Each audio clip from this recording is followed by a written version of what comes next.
Une scie à anglais, une scie à anglais, on peut faire pas mal de choses finalement avec une scie à anglais. Souvent, on l'attribue aux terrasses et au parquet. Alors parquet, différents types de parquets, soit en bois plein, soit en synthétique de cette façon-là. Bois de terrasse également. Ça, c'est vraiment l'outil parfait pour installer une terrasse. Ce qu'on sait moins, c'est que ça peut aussi très très bien fonctionner sur du PVC. On peut couper des tubes de PVC d'un diamètre important. Moins important, mais très épais quand même. Donc une scie à anglais, ça peut aussi servir sur du PVC, sur des boulottes aussi de ce type-là, sur des rails de ce type-là. Et ça permet vraiment de faire un travail de précision. Avec une bonne scie à anglais, vous pouvez couper et faire un raccord. Si vous êtes trompé dans les dimensions, vous pouvez faire un raccord très très fin avec ce type d'outil. Voilà. Et puis avec une scie à anglais, on va pouvoir couper des pièces de bois plus ou moins épaisses. Ça va dépendre directement évidemment de la capacité de coupe de la scie à anglais, donc du diamètre de lame en général. C'est là que ça se passe. Alors maintenant, on va aller derrière, on va regarder les machines Peugeot. On vous a préparé toute la gamme. On va en tester une. Alors on va se mettre ici, très bien. Toutes les gammes, on va s'approcher un petit peu, s'il vous plaît, Nicolas. Toutes les machines de la gamme, c'est comme ça. Merci bien. Toutes les machines de la gamme, alors notre gamme, elle contient 4 machines. Donc vous avez 3 machines filaires, 210 mm, 254 mm, 305 mm. Et une machine sur batterie en 210 mm. On va les passer en revue les unes après les autres. Mais ce que vous allez voir, c'est qu'en réalité, on a le même cahier des charges sur les 4 machines. C'est-à-dire qu'on va chercher toujours à avoir, dans un souci d'ergonomie et de facilité d'usage, on va toujours chercher à travailler justement autour de l'ergonomie des machines pour qu'elles soient agréables à utiliser. Au-delà des caractéristiques de performance et de précision, la question de l'ergonomie est quand même quelque chose d'essentiel sur ce type de matériel. Donc ici, on va avoir, sur les 4 machines, on va avoir les mêmes caractéristiques à chaque fois. On va avoir les mêmes caractéristiques à chaque fois. C'est-à-dire que vous allez avoir une poignée. Alors vous le savez, chez Peugeot, on aime bien travailler le côté gaucher et droitier. Donc vous allez avoir une poignée qui sera aussi bien pour les gauchers que pour les droitiers. D'accord ? Enfin, les gauchers que les droitiers. Ça, c'est une chose qui est toujours utile, toujours pratique. Toutes nos machines sont livrées avec 2 étaux, que vous voyez ici, avec des très belles extensions Peugeot. Alors là, vous voyez à l'envers, mais sinon c'est écrit à l'endroit. Donc des belles extensions Peugeot avec le lion qu'on devine ici. Enroulage de câble, système d'enroulage de câble à l'arrière, éclairage latéral ici, laser à l'avant systématiquement. Et puis une chose qu'on aime bien, c'est que toutes les commandes se trouvent à l'avant. C'est-à-dire qu'on va avoir en fait ici, vous allez avoir de quoi assurer le fait de faire tourner la machine de la droite vers la gauche, ok, donc de vous régler à l'angle qui vous intéresse, avec un système d'indexation qui vous permet de vous mettre exactement, qu'il y a des zones qui sont prédéfinies, donc qui vous permettent de faire des choses standards, entre guillemets. Et puis, ce qui est important aussi, c'est la facilité de rotation. C'est-à-dire que d'habitude, pour faire basculer la tête de ma machine, je vais devoir mettre la main derrière, chercher la vis, je vais me caler et je vais resserrer. Bon, c'est pas forcément ce qui est le plus confortable. Donc nous, on a développé un système qui fait que vous avez juste à soulever cette partie-là. Voilà, vous avez la gradation qui est ici et qui va vous permettre de travailler de manière précise. Et puis après, je serre et là, ça bouge plus, la machine ne bouge plus et je peux commencer à bosser avec une bonne stabilité. Donc tout ce dont je viens de vous parler, c'est quelque chose que vous allez retrouver sur l'ensemble des machines Peugeot, 305, 254, 210 en filaire ou en 210 sur batterie, de la même manière. Je redis, je dis à chaque fois, toutes nos machines sont livrées systématiquement avec un kit de protection qui intègre des bouchons anti-bruit, des lunettes de protection. Transitoirement, il n'y a plus de masque anti-poussière pour des raisons que vous pouvez comprendre de difficultés simplement d'approvisionnement, puisque tous les masques sont affectés aujourd'hui principalement à la crise sanitaire qui continue malgré tout. Et donc pour l'instant, on a un peu de mal à s'approvisionner en masques, mais c'est des choses qui reviendront dès qu'on aura réglé ce sujet. Voilà. Un autre point important, la partie qui est ici, la partie graduée qui est ici, c'est pas de l'adhésif, hein. Vous le voyez peut-être ou pas, mais sinon vous me faites confiance, c'est rifté ici, d'accord ? Donc vous avez une partie qui fait tout le tour ici de l'avant de la table, métallisée, et qui tient très très bien et qui est riveté. Donc c'est pas quelque chose qui va se barrer avec un peu de poussière dessous. Voilà. Allez, on va passer plus spécifiquement donc, sur cette machine. Là, on est sur une 210 mm. Et là, 40 dents. Alors ça peut vous paraître anodin, cette histoire de 40 dents. Beaucoup de machines sont livrées en 24 dents. En entrée de gamme, milieu de gamme, en général, c'est avec des lames 24 dents. Simplement parce que ça a un coût. Donc les marques sont obligées de faire des arbitrages qui est parfaitement légitime. Nous, on a décidé que nos machines seraient entre guillemets surdentées. Donc on est sur des lames de 40 dents. Alors une dentition, désolé, fine sur une lame de scie, c'est ce qui va permettre de faire une coupe vraiment nette. Alors je ne sais pas si vous allez voir, mais là on a utilisé une lame 24 dents et là ici une lame 40 dents dans la même pièce de bois. Voilà. Et il y a une différence de résultat, donc ça vous évite de repasser derrière parce que vous avez une coupe qui est propre dès le premier passage. Donc c'est vraiment agréable, c'est quelque chose d'important. Voilà ce que je pouvais vous dire sur cette machine en 210 mm. On passera sur la version batterie ensuite. Alors après, il y a la grande sœur, enfin il y a la sœur cadette de la petite machine en 210 mm, qui est la 254 mm. Donc elle a encore une fois les mêmes caractéristiques que la machine dont on a parlé précédemment, avec l'éclairage, le laser, les commandes à l'avant, etc. Tout ça, c'est exactement la même chose, sauf qu'elle a un truc que l'autre n'a pas. D'abord, elle est en 254 mm de diamètre, avec une lame de 60 dents. Donc là, on a vraiment ce qu'il faut pour pouvoir faire une coupe fine. Hein. C'est-à-dire qu'on va même pouvoir, si vous utilisez une lame 60 dents, vous voyez, alors c'est pas prévu pour, mais si vous utilisez une lame 60 dents, un profilé en alu comme ça, vous pouvez même couper dedans. Il faut faire attention par contre à l'usage. Alors parfois on nous demande, est-ce qu'on peut monter sur vos machines une lame bois et métal pour la découpe du bois et du métal. Vous savez qu'on en trouve dans le commerce. Alors vous pouvez, hein, techniquement il n'y a rien qui s'y oppose.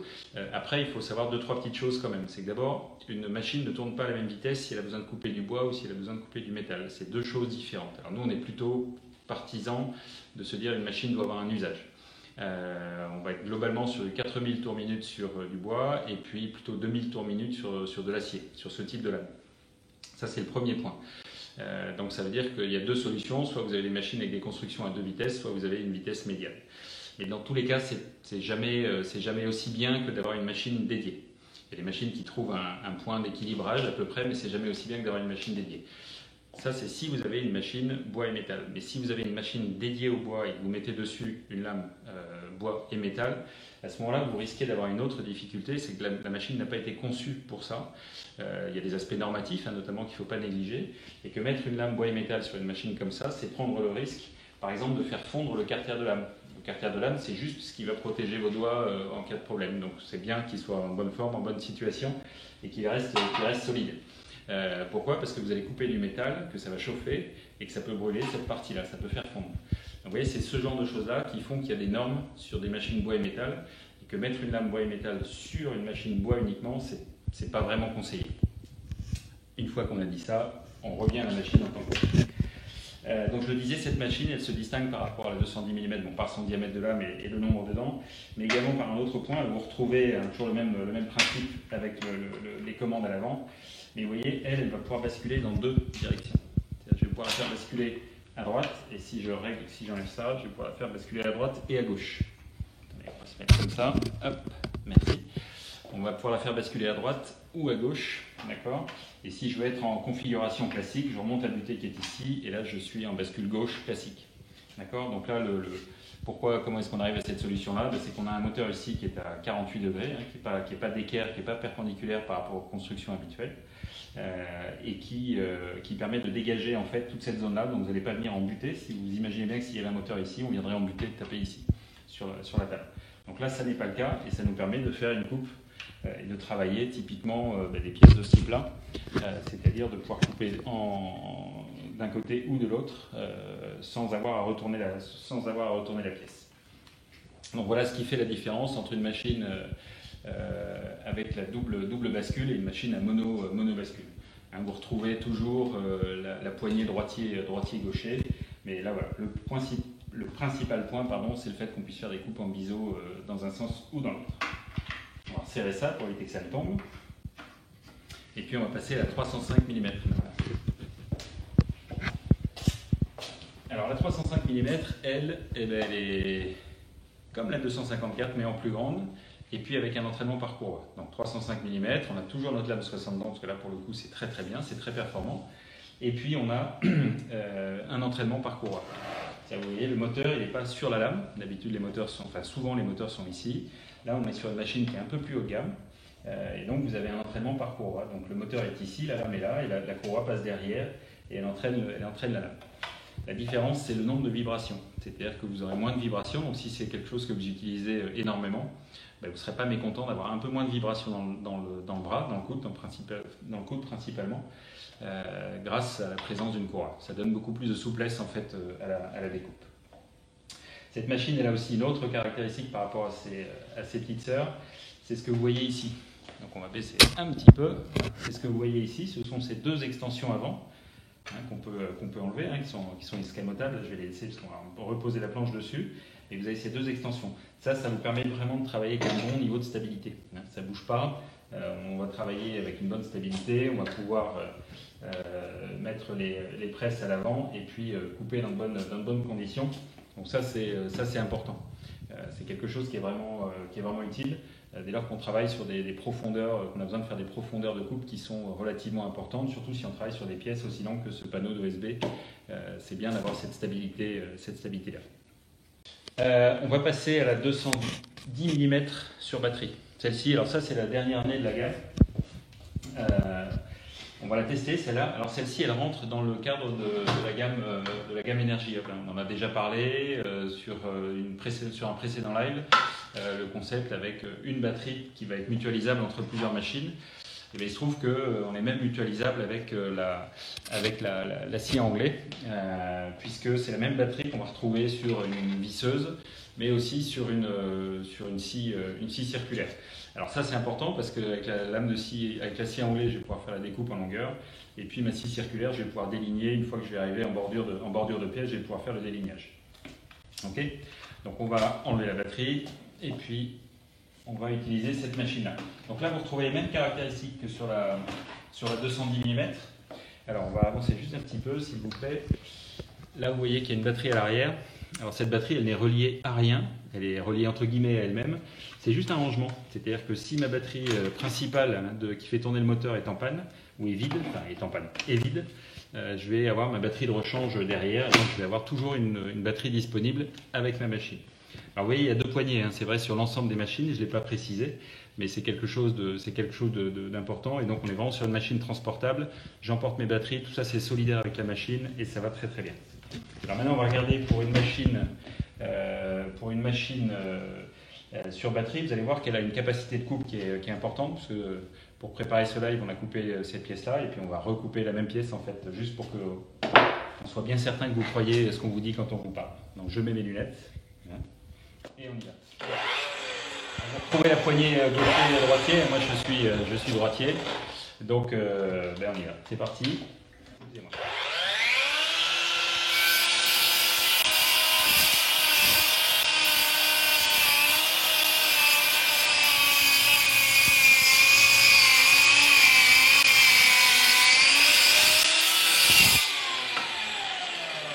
Voilà. Donc là, on a une belle coupe. On a vraiment une jolie coupe et vous voyez qu'on a quand même attaqué une pièce déjà assez costaud, assez épaisse sur du parquet avec une machine comme ça, avec une batterie de 5 ampères. Vous allez pouvoir couper 200, alors ça va dépendre de l'épaisseur, ça va dépendre de la densité du bois, ça dépend de plein de trucs. Mais globalement, considérez que vous pouvez couper entre 220 et 260 lattes de parquet, ce qui vous donne une idée quand même de ce que peut faire une machine comme ça avec une seule charge. Donc si vous avez deux batteries, évidemment vous doublez la surface que vous allez pouvoir traiter.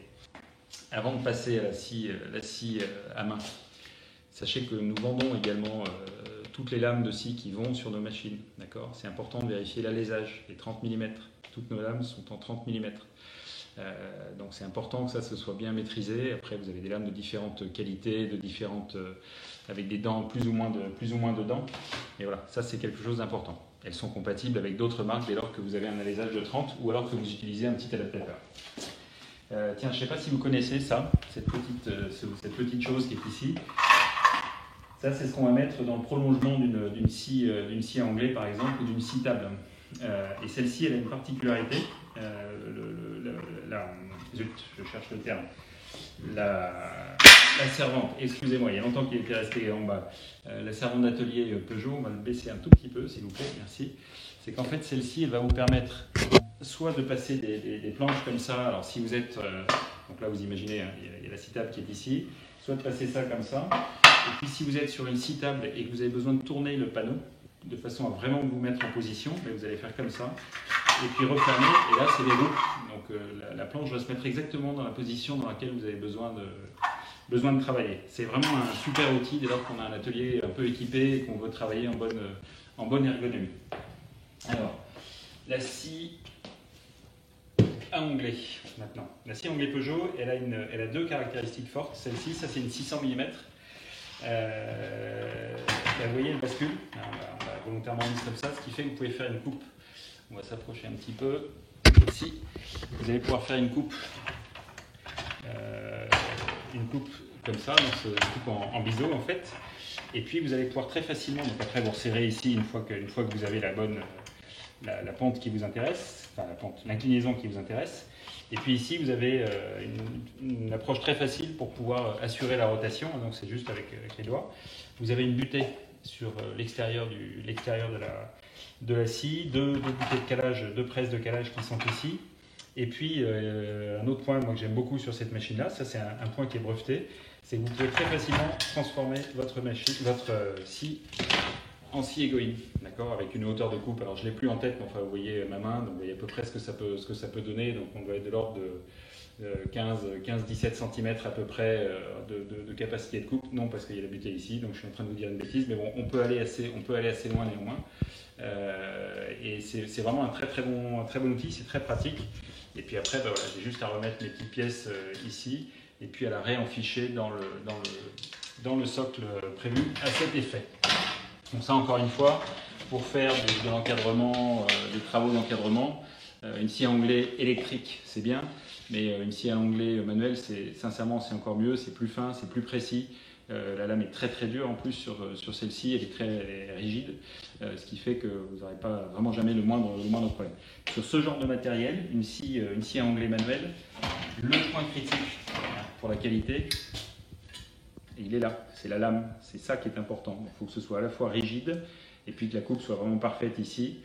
Et vous ferez très vite la différence si vous achetez quelque chose de très bas de gamme et si vous achetez quelque chose comme celle-ci par exemple, vous verrez très nettement la différence et vous ne regretterez pas d'avoir investi un peu plus d'argent parce que ce n'est pas non plus beaucoup plus cher sur un produit de ce type-là que sur un produit basique.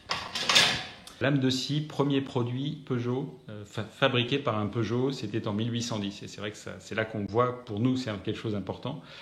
C'est que ça fait vraiment partie de l'ADN de la marque. Il faut savoir qu'aujourd'hui, la plupart des lames de scie Egoin, ou la quasi-totalité en fait, des lames de scie Egoin qui sont produites dans le monde, sont très souvent le fait à l'origine de brevets Peugeot en fait.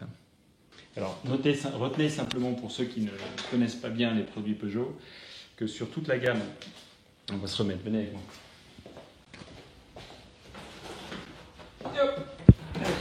Ça, c'était pas prévu du tout, mais on va en parler quand même. Toute la gamme Energy Hub que vous voyez là, donc c'est plusieurs machines, hein, vous avez des lisseuses, scie sauteuses, meuleuses d'angle, marteau perforateur, un rénovateur, ça c'est génial, le multi-outil qui est top aussi, la scie circulaire qu'on a vu tout à l'heure, ou la ponceuse orbitale, et puis on a sorti plus récemment un malaxeur, on a sorti une policheuse, une lustreuse aussi pour la carrosserie. Tout ça c'est des produits Peugeot exclusifs, hein, parce que tout ça c'est un design bien particulier. Toutes ces machines-là que vous voyez là utilisent et mutualisent en fait toujours les mêmes batteries. Donc ça vous permet de ne pas racheter constamment des batteries et en même temps d'avoir des outils que vous allez pouvoir utiliser absolument quand vous voulez, sans avoir besoin d'alimentation électrique. Donc ça c'est vraiment un aspect qui est pratique. Et sur les machines électroportatives, c'est-à-dire que clairement ça ne concerne pas la scie à onglet, sur les machines électroportatives, on a développé un système de service après-vente qui n'est pas ici, mais je vous en parle, qui s'appelle Collect and Change, que vous allez trouver sur le site de Peugeot Outillage. Et ça, c'est un système qui fait que si vous avez une difficulté à un moment donné avec une des machines électroportatives Peugeot, vous ne retournez pas, si vous avez fait 40 bornes pour aller acheter une machine un samedi après-midi dans votre magasin de bricolage, eh bien, vous ne refaites pas les 40 km, en réalité, vous ne refaites pas 80 km aller-retour. Si vous l'avez acheté sur Internet, vous ne vous stressez pas, ce n'est pas le sujet, vous allez sur le site Peugeot Outillage, et vous allez déclarer entre guillemets votre problème directement sur le site. On va vous renvoyer un email avec un QR code. On va vous dire voilà, vous rapportez la machine au relais colis le plus proche de chez vous. On scanne, le relais colis va scanner le retour de la machine. Nous, ça va nous renvoyer un signal EDI informatique et on va vous renvoyer une machine neuve chez vous, directement chez vous. Donc c'est très simple. Pour vous, en 72 heures, globalement, le sujet il est réglé, c'est traité. Nous, on va récupérer la machine que vous nous avez renvoyée quelque part et on va regarder pourquoi est-ce qu'elle dysfonctionnait, pas pour vous embêter vous, mais pour régler les problèmes de notre côté. C'est-à-dire que si effectivement il y a un défaut qu'on n'a pas vu, on préfère être prévenu, ça nous permet de le corriger parce qu'on fait tout ce qu'il faut pour éviter les défauts, mais c'est quelque chose qui peut se produire, donc on fait attention et en tout cas on est très sensible au retour d'expérience qu'on peut avoir. Donc vous avez réglé votre problème, vous avez une machine neuve qui est chez vous, et nous on fait notre travail derrière et on regarde effectivement s'il y a quelque chose qui peut être utile. Tout ça sans contrainte d'enregistrement en ligne préalable. La capacité effectivement de coupe va être plus importante si vous êtes... Venez avec moi s'il vous plaît. Alors, on va montrer ça avec ça. La capacité de coupe va être plus importante, en fait ça va dépendre du moment à partir duquel le carter là, va être relevé. Et si je suis en attaque directe sur la lame, c'est-à-dire si je travaille une pièce courte concrètement, si je travaille une pièce longue, je vais être entre guillemets gêné par le carter. Après je peux faire ça, hein. C'est pas fait pour ça, ça c'est fait pour protéger vos doigts, c'est pas fait pour être soulevé. Enfin j'en connais qui le font, donc on va pas faire comme si c'était pas vrai. Et puis alternativement, si vous attaquez sur une pièce plus courte, par exemple, effectivement, un tube comme ça qui doit être du diamètre 10, là, vous n'avez pas la contrainte de la profondeur et on voit bien que là, on va être en attaque directe. Donc là, sur une machine comme ça, je vais pouvoir aller quasiment sur 11 cm de capacité de coupe, de profondeur de coupe. Voilà. Donc ça dépend en fait un petit peu de la coupe. Donc on met des choses un peu moyennes en considérant une profondeur de coupe et quelle hauteur de coupe on peut avoir avec cette profondeur de coupe-là. Et ça vous donne le sens de cette indication.